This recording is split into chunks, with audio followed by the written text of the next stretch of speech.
Hello again, YouTubers. Today I'm going to carry on with my Canadian series that I'd started earlier this summer, and tonight is the letter B, and all of the artists and recordings are people whose names start with B. And the first is called The Best of Barkerville, and it is original cast recording. There's a historic village that's southeast of Prince George, about 200 kilometers, called Barkerville. And there was a gold rush there in the 1860s, and Barkerville swelled to a huge population, people searching for gold. And at one time it was the largest community west of Chicago and north of San Francisco, which means it was larger than Seattle, Vancouver, Portland, Oregon, Calgary. It was a huge community, and then it dissipated, and the gold was mined out, I suppose, and it just kind of disappeared. But now it's a historic village. And this is a cast recording. It's autographed from the cast that puts on a show there. I think this is from the 1970s. And you can see on the map where Barkerville really is. It's there in the red dot, almost in the middle of British Columbia. This is the Battered Wives' first album. Battered Wives were a punk rock group from Toronto in the late 70s. There was controversy at the time about their name. Battered Wives was not a very popular name for a band. Less popular than the Bare Naked Ladies, I suppose. Then they took the battered part off and just called themselves the Wives, and this is another of their albums. I don't know how many albums they had, but this one came out in 1979. It's called Cigarettes.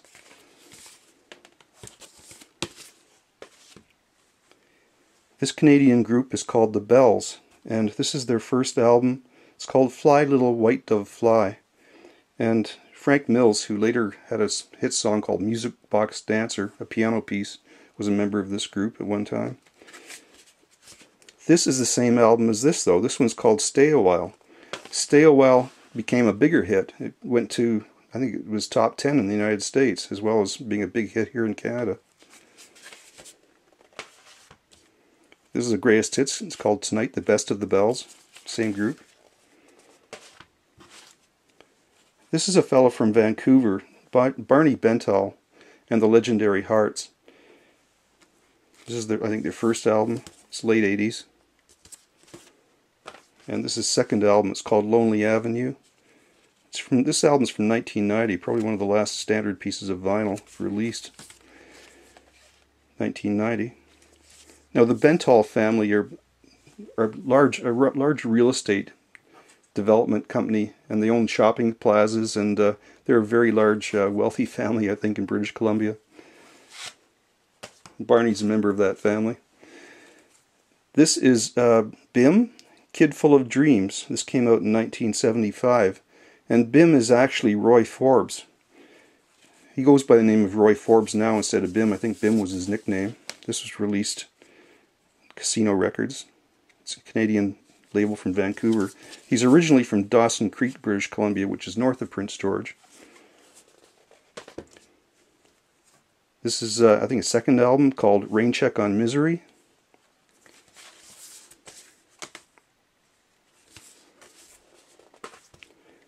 I think this is his third album. It's called Thistles. And what's interesting about this album, it was produced by Emmett Roads.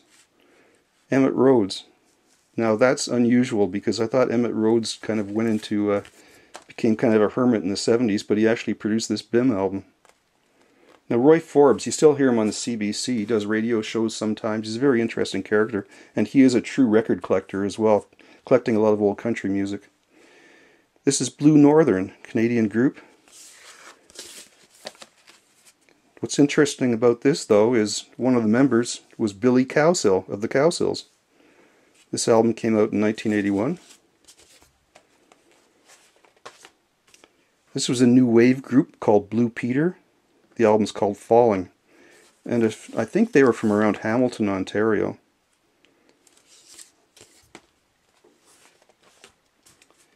This is a group called Bond. The album's called Bond. 1975. I think the hit on this was called Dancing on a Saturday Night. It's a Canadian hit, not an international hit. And I think Bond were from Oshawa, Ontario, and Bond might have been named after one of the main streets in Oshawa called Bond Street. Now this is an album from another fella from Oshawa, Ontario. Mars Bonfire. Now that name might be familiar to you because Mars Bonfire wrote Born to Be Wild. This is his first solo album. Now Mars Bonfire was a member of Steppenwolf, and he left the band shortly before I think the first album was released with Born to Be Wild on it. His name before that, his stage name was Dennis Edmonton, the brother of Jerry Edmonton, the drummer of Steppenwolf. And before that, his real name I think is Dennis McCrowan. And his family I think ran the Jubilee Pavilion, which was a kind of a dance hall in Oshawa. Now I don't know where he is, but these days, but he wrote several songs that were covered by Steppenwolf. This is a Canadian rockabilly band. This one's from about 1980. It's called the Bobcats. Now, the Bobcats, actually, they were predecessors. They were popular here before the Stray Cats, when Brian Setzer came out. This fella here in the middle, whose stage name was Sonny Baker, I knew him as Tim DiCaprio. Tim and I worked together for about 5 or 6 years. And I'd kind of cover the fort for him while he was out touring with the Bobcats. He was the vocalist in the Bobcats. He was a great singer, just a great guy. He knew his music inside and out. Huge fan of Eddie Cochran. And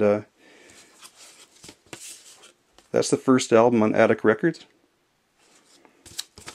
And this is their second album. The guitarist in the band was Jack DeKaiser, who's a very kind of a famous amongst guitar players in Canada.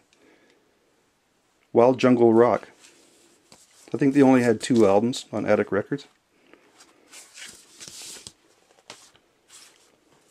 The British North America Act. This is a re-release of their album from 1967. They were a Canadian band from Montreal. It's a British pressing. Charity Brown. Charity Brown would likely be unknown to American viewers of this, but in Canada she was very popular in the 1970s. This is her first album, which was a sizable hit up here in Canada. I think her real name is Phyllis Brown, and prior to going solo, she was in a group called Rain, who had another hit here in Canada called Out of My Mind, and it's a really, really good song. It's kind of a northern soul dance classic over in England, apparently. But this was her first album on A&M Records in Canada. She covered a lot of Motown songs on this, like Jimmy Mack, Dancing in the Street, You Beat Me to the Punch, and they were hits here in Canada. And this was their second album called Stay With Me. And Stay With Me is a cover of, I think it's Lorraine Ellison had the hit with it in the United States.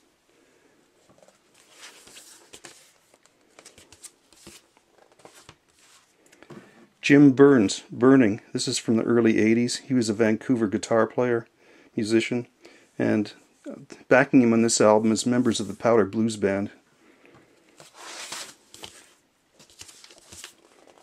And this is a really interesting album because it's by a band called Bush. Not the same Bush as Gavin Rossdale, not the British Bush, although there is a bit of a story between the two bands. This is the Bush, the Canadian Bush, who released this album in 1970. Now, Bush were actually members of the band Mandala, who were a big band in Toronto in the 1960s.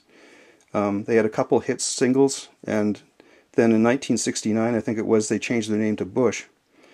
Featuring Dominic Troiano, Whitey Glenn, Prakash John, and Roy Kenner.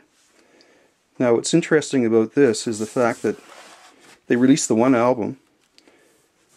Dominic Troiano and Roy Kenner, the vocalist, when Joe Walsh left the James Gang, Dominic and Roy joined the James Gang as his replacement, Kenner on vocals and Troiano on guitar.